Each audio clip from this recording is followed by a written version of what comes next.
jako akawuwo. Anger boiling over on the streets of Haiti. Saba Minister y'eggwanga lya Haiti, Harry Henry, agobye ssaabawolereza wa gavumenti eno, Bedford Crowdy, oluvannyuma lwa ssaabawolereza okwebiragira ebikakali obutakkiriza Ssaabaminisita kufuluma ggwanga lino, ng'ensonga zeekuusa ku butemu obwaliwo ng'ennaku z'omwezi 7 omwezi ogw'omusanvu omwaka guno, obwatwala obulamu bwa Pulezidenti Jovenel Moise. Early on Sunday, Prime Minister Laurent Lemont announced he will step down.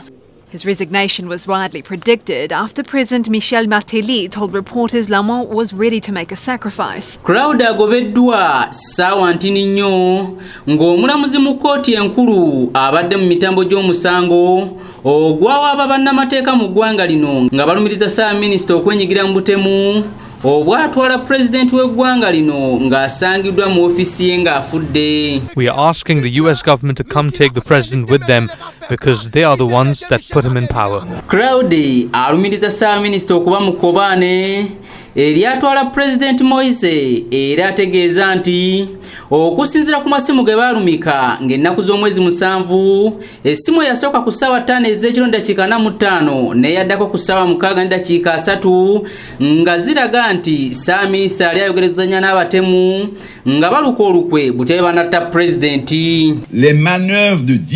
The actions to create confusion and prevent justice will not be allowed to happen. Mu ngeri y'emu yaliko munnamagye w'eggwanga ly'e Rwanda, Revocat Karamajingo, yakubiddwa amasasi mu ggwanga lya Mozambique gye yali yaddukira okunoonya obubudamu. Revocat y'omu ku bannamagye abaalwana ne Pulezidenti Kagame mu 1994, gavumenti ye eriko kati okujja mu buyinza. Ono mu ggwanga lya Mozambique yali yadda mu byabusuubuzi. Okusinziira ku mawulire okuva mu ggwanga lya Mozambique galaga nti wabaddewo ekkobaane okuva mu mwaka gwa 2016 nga bapanga olukwe okutta Revocat naye azze abatebuka. As you have seen along the way, most of the enemy were killed along the way.